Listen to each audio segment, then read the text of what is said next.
আজকের গল্প খগেন্দ্রনাথ মিত্রের মমির জীবন্ত হাত। সকাল থেকে সেদিন কাজের আর বিরাম ছিল না। যখন বিশ্রাম পেলাম রাত তখন 12টা।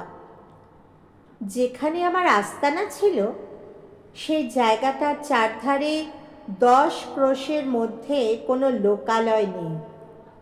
গাছপালাও বড় একটা দেখা যায় না, কেবল শুষ্ক পাষাণ ও তার এধারে ওধারে অতি প্রাচীন সমাধিগুলি নীরবে পড়ে আছে। এইসব কারণে জায়গাটা স্বভাবতই নির্জন ও নিস্তব্ধ।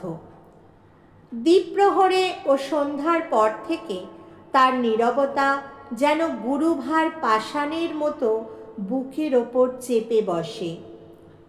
রাত যত বাড়ে মনে হয় এখানে মাটির নিচে যারা ঘুমিয়ে আছে তারা জেগে উঠে রাত্রির মতো অতি চুপে চুপে পা ফেলে এবং বাতাসের মতো লঘু ও স্বচ্ছ দেহে এদিক ওদিক চলাফেরা করে। আমার কাজ ছিল সমাধির নিচের শুষ্ক ও প্রাণহীন মৃতদেহগুলি নিয়ে। এক এক রাতে মনে হতো কে যেন আমার পিঠের ওপর দিয়ে ঝুঁকে বা সামনে দাঁড়িয়ে আমার রচনাটা খুব কৌতূহলের সঙ্গে পাঠ করছে। কখনো কখনো সচকিত হয়ে মাথা তুলে এদিক ওদিক তাকিয়েছি, কিন্তু কিছুই দেখতে পাইনি। সেজন্য ভাবতাম ওটা মনের ভুল। রাত 3 মৃতের সম্বন্ধে চিন্তা করছি, মৃতের নানা রকম সামগ্রী নাড়াচাড়া করি। আমার চারধারেই যে সমাধি, এই অবস্থায় প্রেত বা ছায়া অথবা ওই ধরনের কিছু যে দেখব কিংবা অনুভব করব, এতে আর বিচিত্র কি? যাই হোক, কাজ সেরে আমি আস্তানা থেকে বাইরে বেরিয়ে এলাম। পরদিন আমাদের দেশে যেতে হবে, সেজন্য আমার সঙ্গী জিনিসপত্র গোছাতে ব্যস্ত। আমাদের বৃদ্ধ আরব অনুচরটি তখন কোথায় জানি না। আমি আস্তানার বাইরে দাঁড়িয়ে একটা চুরুট ধরিয়ে চারধারে তাকিয়ে দেখলাম, কিন্তু সেই ঘন অন্ধকারে কিছুই চোখে পড়ল না। কেবল কিছু দূর থেকে নাইলের অস্পষ্ট কলধ্বনি ও চারধারের অশ্রান্ত ঝিল্লি রব একসঙ্গে মিশে একটি অদ্ভুত সুরের সৃষ্টি করে আমার কানে বাজতে লাগলো এবং মনকেও স্পর্শ করতে লাগলো। আমি স্তব্ধ হয়ে সেই শব্দের দিকে কান পেতে রইলাম। সম্ভবত ক্ষণিকের জন্য তন্ময় হয়ে থাকব। হঠাৎ দেখি আমার একেবারে সম্মুখে একটি ছায়া মূর্তি এসে দাঁড়িয়েছে। আমি সচকিত হয়ে এক পা পিছিয়ে যেতেই আমারও বিস্ময়ের ঘোর কাটল। সেই মূর্তিও কথা বলে উঠল। সে অতি মৃদু কণ্ঠে বলল, আমার সঙ্গে আসুন। তার সুরে, কথায় ও ভাবভঙ্গিতে এমন একটা গাম্ভীর্য ছিল যে সে আমাদের অনুচর হলেও তা উপেক্ষা করতে পারলাম না। কেবল বললাম, কোথায়?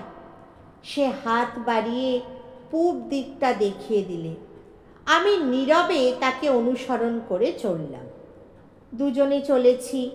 আমাদের পথের এদিকে ওদিকে ভগ্ন সমাধি স্তম্ভগুলো পড়ে আছে। মাঝে মাঝে পায়ে বাধা পাই। কোনো সমাধি স্তম্ভ চূড়ায় বা আর কোথাও হঠাৎ দু একটি পেচক ডেকে ওঠে। মাথার উপর দিয়ে বাতাসকে পাখার আঘাতে বিক্ষুব্ধ করে কখনো কখনো বাদুড় উড়ে যায়। সেই ঘন অন্ধকার, সেই আচম্বিত শব্দ, সেই জনবিরল সমাধি প্রান্তর ও বৃদ্ধ অনুচরটির রহস্যপূর্ণ ব্যবহার আমাকে ক্রমে ক্রমে যেন অভিভূত করে ফেলতে লাগলো। আমার মনে হতে লাগলো আমি কোনো অভূতপূর্ব ঘটনা বা কোনো রহস্যের সম্মুখীন হতে চলেছি।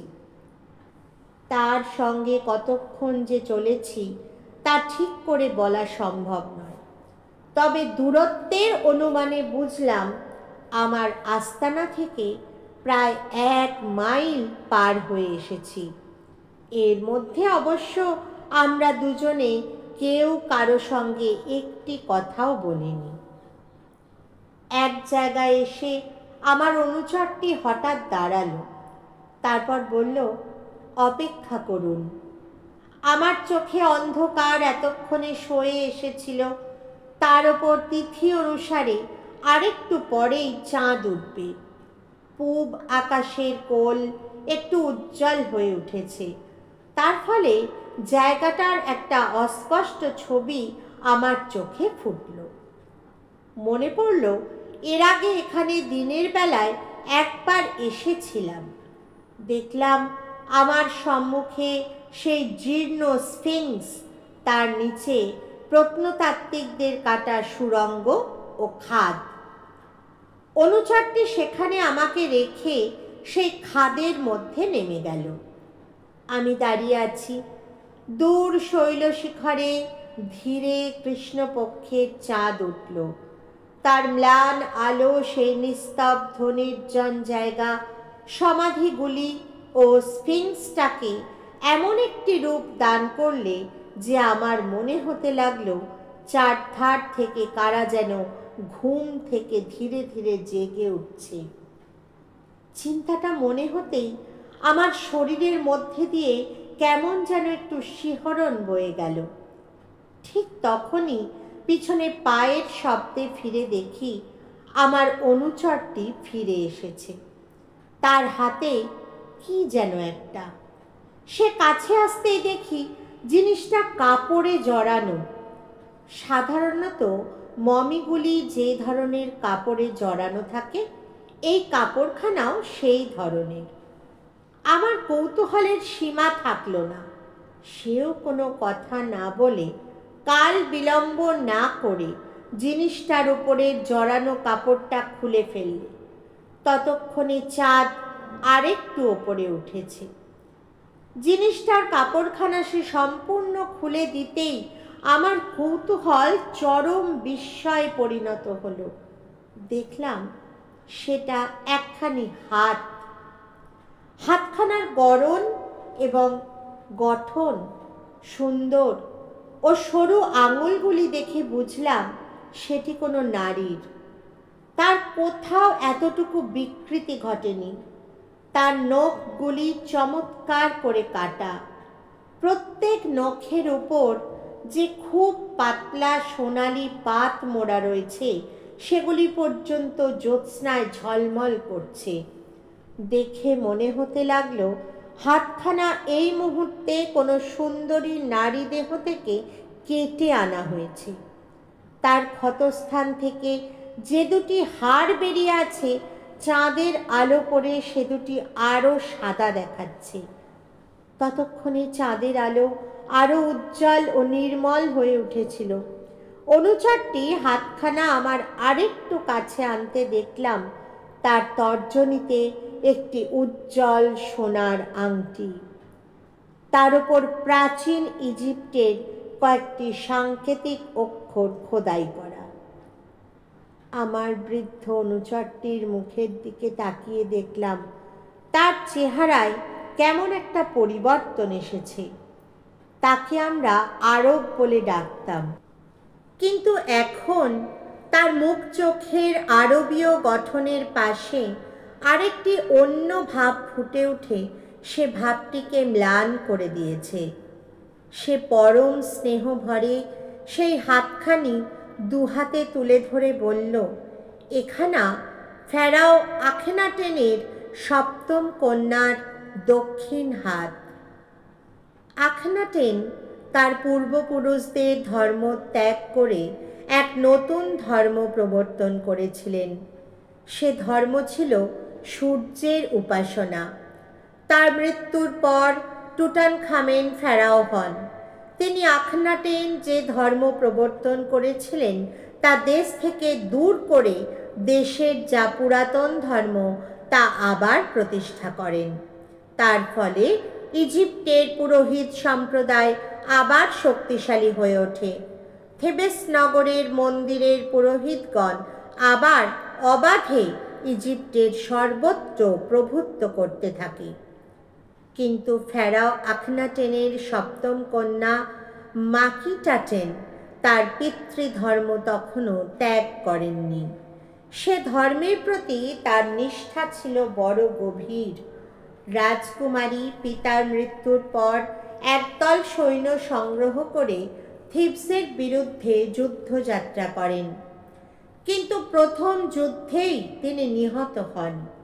থিবিসের মন্দিরের পুরোহিতগণ তখন রাজকুমারী যে হাতে তাদের বিরুদ্ধে তরবারি ধারণ করেছিলেন, যুদ্ধক্ষেত্রেই তার মৃতদেহ থেকে সেই দক্ষিণ হাতখানি মণিবন্ধের একটু উপরে তরবারি দিয়ে ছিন্ন করে এবং কয়েকটি বিশেষ প্রক্রিয়ার সাহায্যে হাতখানিকে মমি করে এই মন্দিরটিতে রেখে দেয়।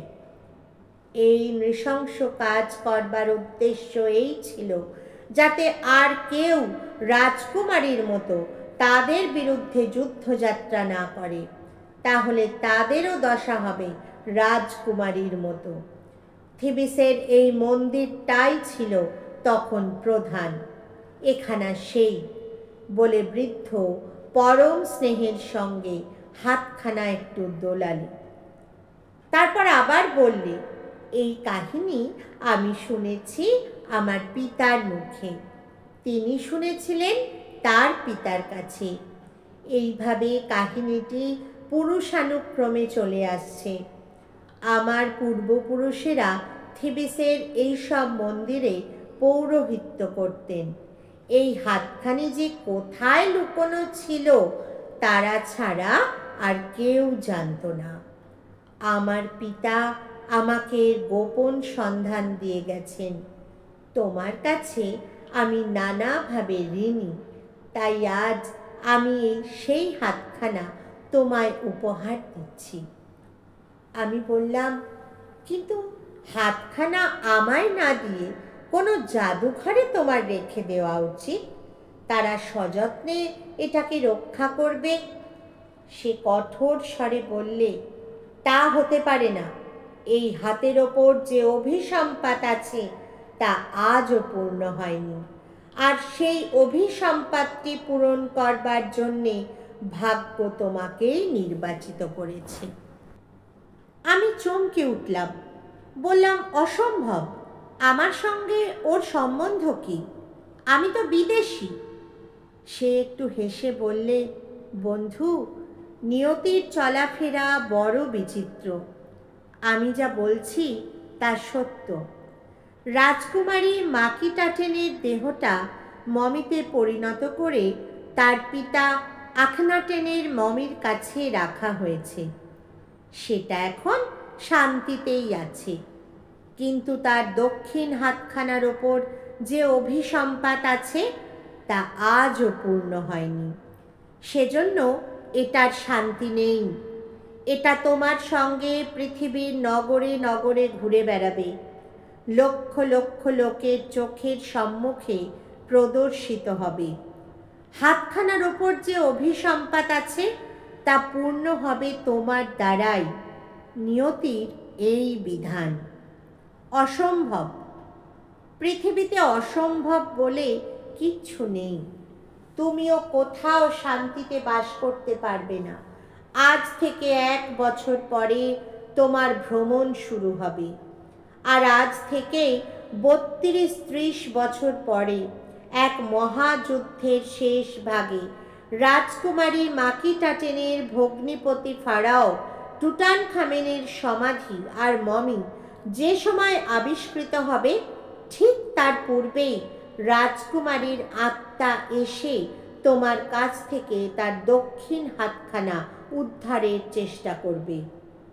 হাতখানাও তখন হয়ে উঠবে জীবন্ত। যতকাল তোমার কাছে থাকবে ততকাল তোমার কোনো বিপদ আপদের ভয় থাকবে না। তুমি এখানা সযত্নে রক্ষা করবে, তাহলে এই হাতও তোমাকে সকল বিপদে রক্ষা করবে। আমার কাছে শপথ করো যে হাতখানা তুমি সব সময় খুব সাবধানে রাখবে। বলতে বলতে বৃদ্ধের চোখ মুখের ভাব, গলার স্বর, দেহের ভঙ্গি সম্পূর্ণ বদলে গেল। আমার তখন মনে হতে লাগলো একজন ইজিপ্টীয় পুরোহিত সেই অতি প্রাচীন জীর্ণ মন্দিরের ধ্বংসাবশেষের উপর দাঁড়িয়ে আমাকে কঠোর স্বরে প্রতিজ্ঞাবদ্ধ হতে আজ্ঞা দিচ্ছে। সেই নিস্তব্ধ নির্জন সমাধি প্রান্তরে শান্ত বাতাসে উজ্জ্বল জ্যোৎস্নালোকে তার সেই মূর্তির সম্মুখে আমি ক্রমে অভিভূত হয়ে পড়লাম। আমার ইচ্ছা শক্তি মনের মাঝে মিলিয়ে গেল। বোধ হতে লাগলো আমি তার আজ্ঞাবহ ভৃত্য। আমার মাথা আপনা হতেই তার সম্মুখে নত হয়ে পড়ল। সে বললে, কেবল ওটুকু প্রতিজ্ঞায় যথেষ্ট নয়। এই আমরা দুজনে আমেনের জীর্ণ ভগ্ন মন্দির তলে দাঁড়িয়ে আছি। এখানে নতজানু হয়ে বসে আকাশের দিকে তোমার দক্ষিণ হাত তুলে সকলের যিনি ঈশ্বর তাকে সাক্ষ্য করে শপথ করো যে তোমার কথা তুমি পালন করবে। তার অনুজ্ঞা উপেক্ষা করবার শক্তি আমার তখন ছিল না।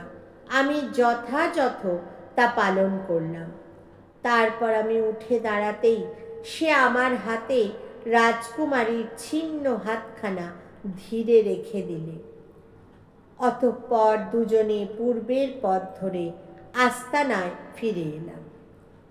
আমার মন এক অভূতপূর্ব ভাবে ভরে গেল। দেখলাম আমার সঙ্গী তখনও তেমনি ব্যস্ত আছেন। আমি যে কাপড়ে জড়ানো একটা কিছু নিয়ে কুটিরে ঢুকলাম সেদিকে তার খেয়ালই হলো না। আমিও তাকে হাতখানির বিষয়ে কোনো কথা বলা আবশ্যক বলে মনে করলাম না। হাতখানিকে আরেকখানা কাপড়ে ভালো করে জড়িয়ে আমার বালিশের নিচে রেখে তাতে মাথা দিয়ে শুয়ে পড়লাম। কিন্তু অন্য দিনের মতো আমায় এসে রাতে কিছুক্ষণ জেগে থাকতে হলো না। শোবার প্রায় সঙ্গে সঙ্গেই আমার চোখে তন্দ্রা নেমে এলো। আমি ঘুমিয়ে পড়লাম।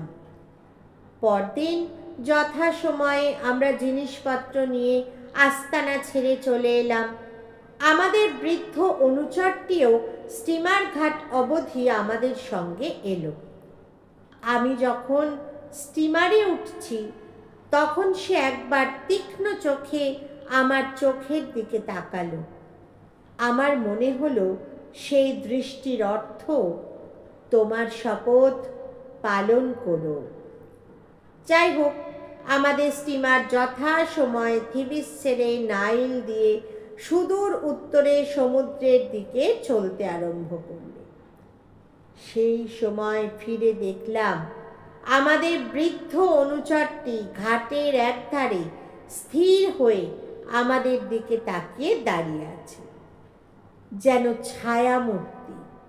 ক্রমে সেই ছায়া থিবিসের বিলীয়মান তীরভূমির সঙ্গে আমার চোখের সম্মুখ থেকে চিরকালের জন্য মিলিয়ে গেল। তারপর দীর্ঘ 30 বৎসর কেটে গেছে। এই সময়ের মধ্যে আমি পৃথিবীর নগরে নগরে ভ্রমণ করেছি।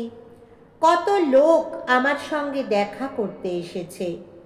আমি হাতখানাকে কখনো আমার কাজ ছাড়া করিনি।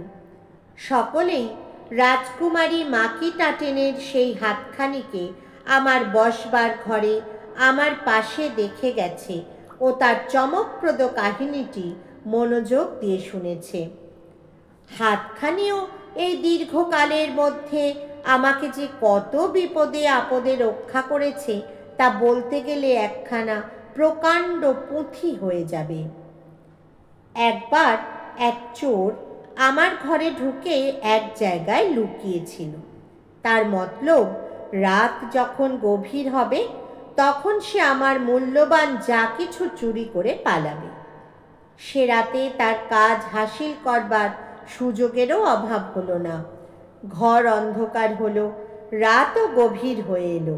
সে আমার সোনার ঘড়িটা সংগ্রহ করে অন্ধকারে হাতড়ে হাতড়ে টেবিলের উপর থেকে টাকার থলিটা নিতে গিয়েই তার হাতখানা রাজকুমারীর হাতের ওপর পড়ল। তৎক্ষণাৎ সে ভয়ে আঁতকে উঠে সব ফেলে প্রাণ ভয়ে ঘর থেকে পালিয়ে গেল। আর একবার এক হোটেলে থাকবার সময় হঠাৎ সেখানে আগুন লাগে। অন্য সকলের সঙ্গে আমিও প্রাণ বাঁচাবার জন্য ছুটে পালাতে পালাতে মনে পড়ল রাজকুমারীর হাতখানা তো আনা হয়নি, সেটা টেবিলে লাল মখমলের গদির ওপর রয়েছে, না আনলে পুড়ে ছাই হয়ে যাবে। কথাটা মনে হওয়া মাত্র আমি ঘরের দিকে ফিরলাম। ঘরে এসে হাতখানা নিয়ে আবার ছুটতে ছুটতে লিফটের কাছে পৌঁছতে না পৌঁছতেই ভয়ঙ্কর একটা শব্দ হলো। তাকিয়ে দেখি লিফটটা পুড়ে নিচে পড়ে গেল। তার ফলে অনেকগুলি লোক জখম হলো আর প্রাণও হারালো। এরপর এক রাতে স্বয়ং রাজকুমারী এলেন তার ওই হাতখানি নিতে। তখন ইউরোপের মহাযুদ্ধ প্রায় শেষ হয়ে এসেছে। আমি ইউরোপের যে নগরে সেই সময় বাস করছি, মনস্থ করলাম সেখানেই জীবনের শেষ পর্যন্ত স্থায়ীভাবে বাস করব। কিন্তু থিবিসের জীর্ণ ভগ্ন মন্দির তলে দাঁড়িয়ে আমার বৃদ্ধ অনুচরটি যে ভবিষ্যৎবাণী করেছিল তা তখনও পূর্ণ হয়নি বলেই বোধহয় আমার সংকল্প সফল হলো না। আমি নগরটি ছেড়ে যেতে বাধ্য হলাম। যাবার সমস্ত আয়োজন করছি, কতক জিনিসপত্র পাঠিয়ে দিয়েছি, কতক তখনও আছে। সেগুলোর মধ্যে রাজকুমারীর হাতখানিও একটি। সত্য কথা বলতে কি, হাতখানি নিয়ে আমি কিছু বিব্রত হয়ে পড়েছিলাম। কয়েকদিন থেকে লক্ষ্য করছিলাম যে হাত এতকাল লোহার মতো শক্ত ও অসাড় ছিল তা বেশ কোমল হয়েছে। তার সরু সরু আঙুলগুলোকে সহজেই এধারে ওধারে সঞ্চালন করা যায়। তারপর ক্রমে সমস্ত হাতখানার আকৃতিও সম্পূর্ণ বদলে গিয়ে সেখানা হয়ে উঠল জীবন্ত মানুষের হাতের মতো। সেখানার দিকে হঠাৎ তাকিয়ে সময় সময় আমি নিজেই চমকে উঠি। মনে হয় টেবিলের উপর লাল মখমলের গদিতে একটি সুন্দরী নারীর দক্ষিণ হাতখানি কেটে রাখা হয়েছে। একদিন সকালে উঠে রাজকুমারীর হাতের দিকে তাকিয়ে আমার বিস্ময়ের সীমা থাকল না। দেখলাম হাতখানার আঙুলের গ্রন্থিতে গ্রন্থিতে ফোঁটা ফোঁটা তাজা রক্ত। প্রত্যেকটি আঙুলের আগা দিয়েই রক্ত বার হচ্ছে। এমন অলৌকিক ঘটনা আমি জীবনে কখনো দেখিনি। ভয়ে আমার মন ভরে গেল। তবুও মনকে শান্ত করবার জন্য ভাবলাম ওই লাল তরল ওই ঘন জিনিসটা রক্ত না হতেও তো পারে। কিন্তু একজন রাসায়নিক যখন তার কয়েক বিন্দুকে নানা রকম রাসায়নিক প্রক্রিয়ার সাহায্যে পরীক্ষা করে বললেন জিনিসটা মানুষের রক্ত ছাড়া আর কিছুই নয়, তখন আমি স্তম্ভিত হয়ে গেলাম। 3000 বছরের পুরাতন একখানা শুষ্ক কঠিন মমির হাত সহসা জীবন্ত হয়ে উঠল। রক্তাক্ত হাতখানার দৃশ্য আমাকে এমন পীড়া দিতে লাগলো যে রাসায়নিককে বললাম, ওই হাতখানার রক্ত পড়া কি কোনো রকমে বন্ধ করতে পারেন না? ওটা কি আবার আগের মতো শক্ত হতে পারে না? যে রকমই হোক ওটাকে আগের অবস্থায় পরিণত করুন। চোখের সম্মুখে এ দৃশ্য বড় অসহ্য। তিনি বললেন, তরল গালা ও পিচের মধ্যে ডুবিয়ে দিলে হাতখানা আবার আগের মতো শক্ত ও অসাড় হওয়া সম্ভব এবং ওর রক্ত পড়াও নিশ্চয়ই বন্ধ হয়ে যাবে। এছাড়া আর তো কোনো উপায় আমার জানা নেই। আমি তৎক্ষণাৎ তার প্রস্তাবে সম্মত হয়ে বললাম, অনুগ্রহ করে এই মুহূর্তেই ওটা নিয়ে যান। রাসায়নিক হাতখানা নিয়ে চলে গেলেন এবং কিছুক্ষণ পরে ফিরে এসে হাতখানা আমায় দিয়ে বললেন, দেখুন, এটা আগের মতোই শক্ত ও অসাড় হয়ে গেছে, রক্ত পড়াও বন্ধ হয়েছে। কিন্তু মমির হাত দিয়ে কি করে যে রক্ত পড়তে পারে আমি তো কিছুতেই ভেবে পাচ্ছি না। এ ব্যাপারটা নিতান্ত অভাবনীয়। এই কথাটা আমিও মনে মনে ভাবছিলাম, কাজেই তার প্রশ্নে সদুত্তর দেওয়া আমার পক্ষে সম্ভব হলো না।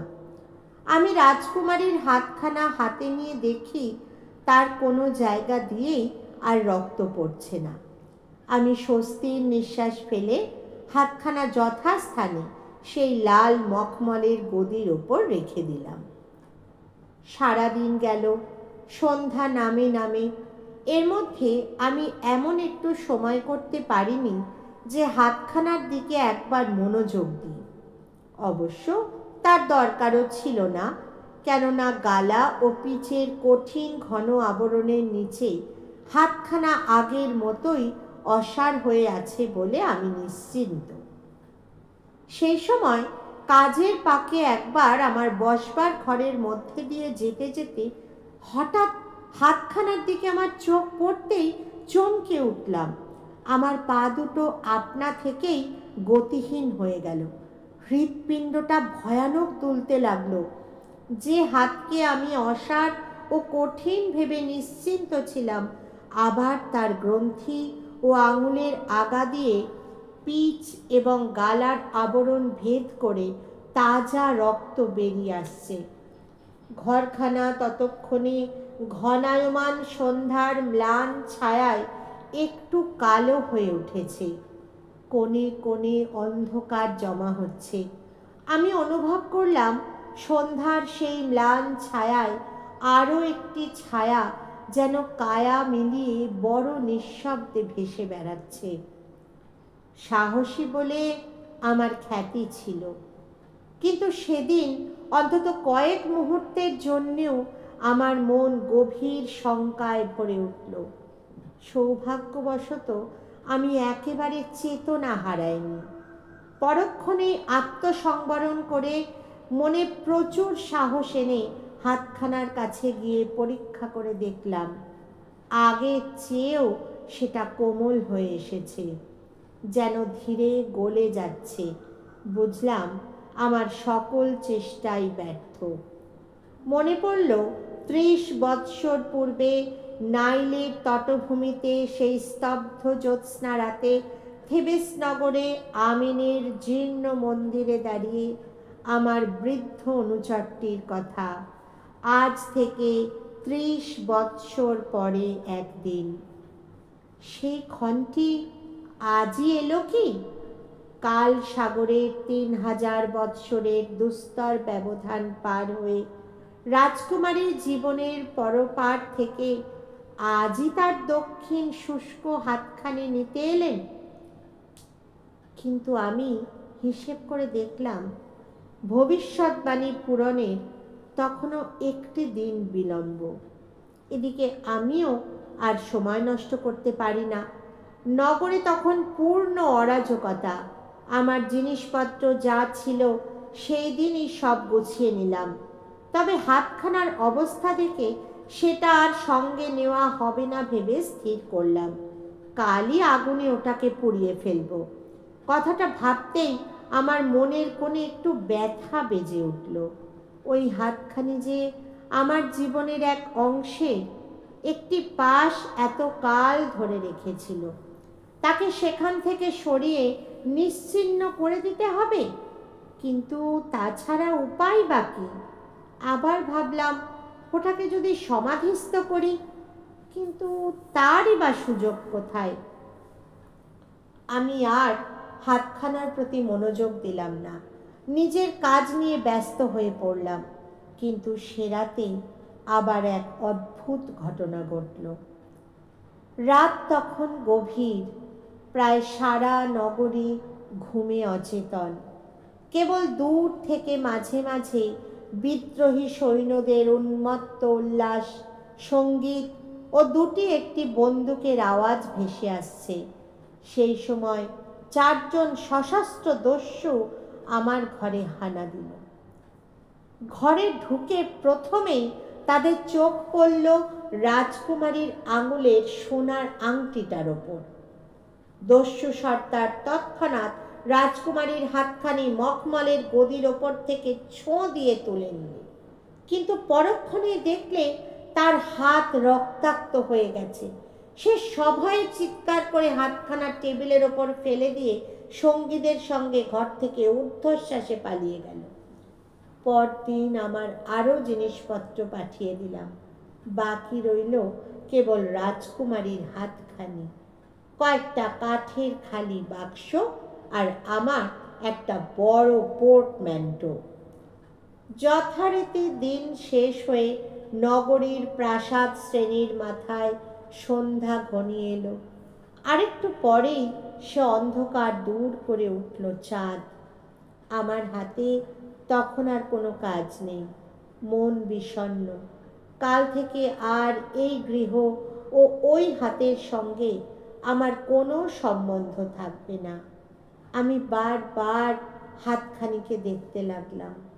রক্তে সেখানা ভেসে যাচ্ছে। মনে হতে লাগলো থিবিসের বিশাল প্রান্তরে নাইলের তৃণভূমিতে রাজকুমারীর মৃতদেহটি যেন পড়ে আছে, আর তার দক্ষিণ হাতখানি সদ্য কেটে এনে ওইখানে রাখা রয়েছে। রাত ক্রমে গভীর হতে লাগলো। ঘরের চিমনিতে সন্ধ্যা থেকেই আগুন জ্বলছিল। আমি তাতে আরও কাঠ দিয়ে প্রখর ও প্রদীপ্ত করে দিলাম, যাতে রাজকুমারীর হাতখানি নিঃশেষে পুড়ে ছাই হয়ে যায়। আকাশে তখন জ্যোৎস্নার বন্যা এসেছে। নগরীর চোখেও তন্দ্রা নেমেছে। আমার ঘরে সন্ধ্যা থেকেই কোনো আলো জ্বলেনি। খোলা জানলা পথে জ্যোৎস্না এসে শূন্য ও নিস্তব্ধ ঘরখানির মেঝে ঘুমিয়ে আছে। এই আলো ছায়ায় আমি একা দাঁড়িয়ে। আমার বাড়ির গেটে খিলানের ওপর একটা সুগন্ধ ফুলের লতা লতিয়ে উঠেছিল। গাছটি তখন সাদা ফুলে ফুলে ভরা। জ্যোৎস্নায় সেগুলো আরও সাদা, সুন্দর ও স্বপ্নবয় বলে মনে হচ্ছিল। হঠাৎ আমার মন নীল সিন্ধু পারে সুদূর ইজিপ্টের দিকে ছুটে গেল।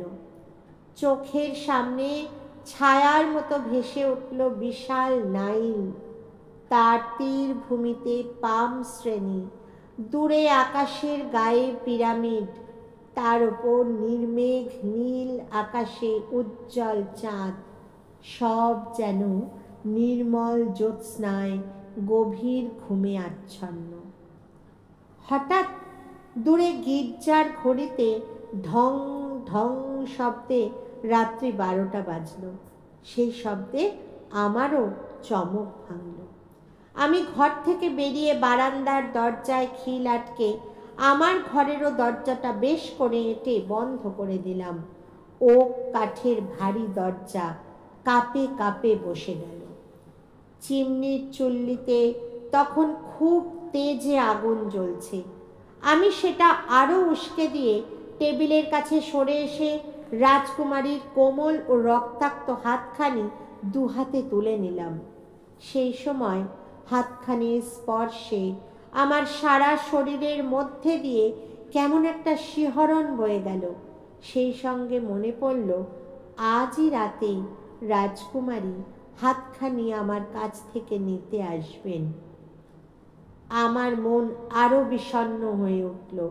আমি ভগবানের কাছে প্রার্থনা করে হাতখানিকে প্রদীপ্ত চুল্লির ঠিক মাঝখানে ফেলে দিলাম। সঙ্গে সঙ্গে চারধার থেকে খরজিহ্বা মেলে শত শত অগ্নিশিখা তাকে ঘিরে ধরে দগ্ধ করতে লাগলো। যে সুগন্ধি আরোক মাখিয়ে হাতখানি মমি করা হয়েছিল, অগ্নি স্পর্শে তার সুন্দর বাসে ঘরখানি ভরে গেল। আমি স্থির দৃষ্টিতে চুল্লির দিকে তাকিয়ে রইলাম। নিস্তব্ধ নির্জন ঘর, কেবল চুল্লি থেকে একটু একটু একটু শব্দ হচ্ছে। ক্রমে হাতখানাকে নিঃশেষে জীর্ণ করে অগ্নিশিখাগুলি সাপের মতো ফনা নত করে রক্তজ্জ্বল অঙ্গার রাশির ওপর দিয়ে লতিয়ে এক এক দিকে যেন মিলিয়ে যেতে লাগলো। অবশেষে কেবল তপ্ত ও গাঢ় রক্তবর্ণ উজ্জ্বল অঙ্গার রাশি ছাড়া চুল্লিতে আর কিছুই দেখা গেল না। আমি নিঃশ্বাস ফেলে চেয়ার থেকে উঠতেই বাইরের দরজায় প্রচণ্ড আঘাতের শব্দ শুনে স্থির হয়ে দাঁড়ালাম। প্রথমে মনে হলো প্রবল বাতাস দরজায় ধাক্কা দিচ্ছে, কিন্তু পরক্ষণেই নিজের ভুল বুঝতে পারলাম। সে সময় কোথাও এতটুকু বাতাস ছিল না, সব শান্ত ও তন্দ্রাচ্ছন্ন। বোধ হলো কে যেন বারান্দার ভারী দরজাটা প্রচণ্ড ধাক্কায় খুলে ফেলল। তারপরেই দেখলাম আমার ঘরের অর্গলবদ্ধ দরজাটাও হঠাৎ এক ধাক্কায় সশব্দে খুলে গেল। ভাবলাম দস্যুদল হয়তো ঘরে ঢুকছে, কিন্তু তাকিয়ে দেখলাম সেখানে জনপ্রাণী নেই। কেবল খানিকটা চাঁদের আলো ঘরের মধ্যে এসে অনেকখানি জায়গা আলোকিত করে তুলল।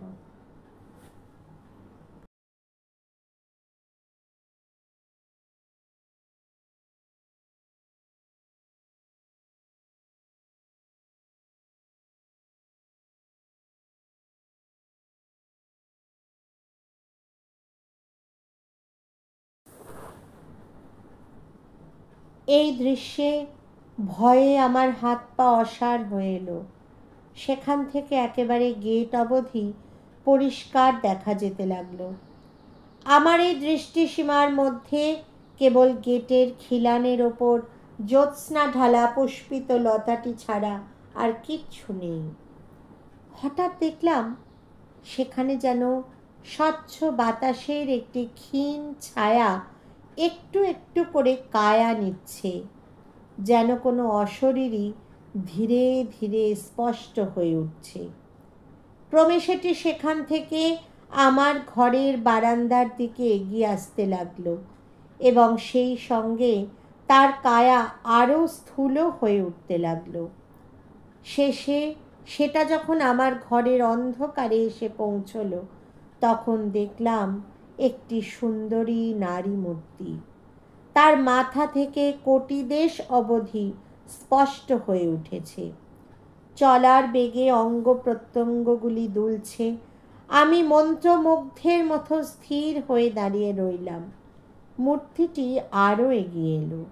তার উজ্জ্বল ও আয়ত চোখ দুটি এবার আরও উজ্জ্বল হয়ে দুটি স্থির নক্ষত্রের মতো জ্বলছে। তার সারা মুখে ও দেহ ভঙ্গিমায় রাজকীয় ভাব পরিস্ফুট। আমার বোধ হতে লাগলো আমি যেন 3000 বৎসর আগে ইজিপ্টের এক রাজকুমারীর সম্মুখে অতি সম্ভ্রম ভরে দাঁড়িয়ে আছি। রাজকুমারী ঘরখানা পার হয়ে আমার পাশ দিয়ে চুল্লিটার দিকে এগিয়ে যেতে লাগলেন।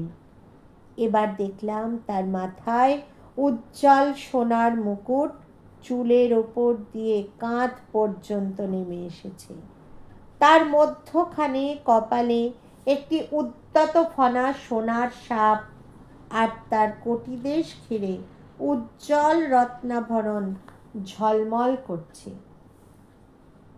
রাজকুমারী মরাল গতিতে চুল্লির কাছে গিয়ে নত হয়ে সেই উজ্জ্বল অঙ্গার রাশির মধ্য থেকে কি যেন দুহাতে তুলে নিলেন।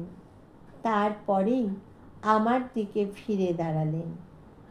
তার মুখ, চোখ দুটি ও দেহখানি যেন পরম উল্লাসে দুলে উঠল। তার সে উজ্জ্বল দৃষ্টি, সেই চোখ দুটি আজও আমার চিত্তাকাশে উজ্জ্বল হয়ে আছে। সেই সময় তার ক্ষীণ অধর দুটি কি যেন বলতে গিয়ে একবার মৃদু কম্পিত হলো। সে কথা আমার কানে পৌঁছল না বটে, কিন্তু তার মর্ম আমার অন্তর স্পর্শ করলে। বুঝলাম তিনি এই হতভাগ্যের কাছে কৃতজ্ঞতা প্রকাশ করলেন। আমারও মাথা আপনা হতেই সম্ভ্রমে নত হয়ে এলো।